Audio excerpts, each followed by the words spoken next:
Жители на Равда.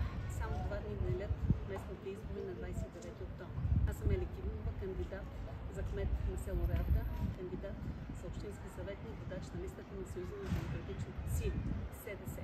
Намирам се на това място, на което смятам, че трябва да се намира туристически информационен център. Ето тук. Модерна стъклена постройка.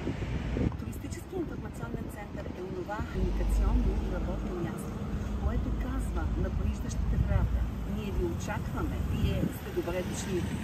Идеята е в него да работят 2 човека, един целогодишно и едно работно място, което да бъде за нашите деца, които са образовани, знаят чужди езици. Имаме човек завършил китайска филология, имаме друго момиче, което учи средно образование с китайски.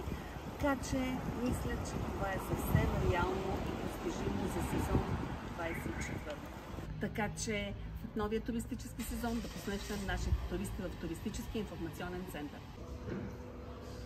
Искам тези центъри да бъдат свързани, да бъдат в мрежа, за да си помагат.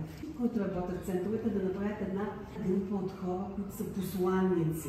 Всеки ден се срещаш с някого, убеждаваш, разказваш, пращаш го от тук във власт, от власт в Кошарица, ако той иска да има някакъв маршрут. Само това ще ми бъде силата. Факт е, че туристите си го търсят.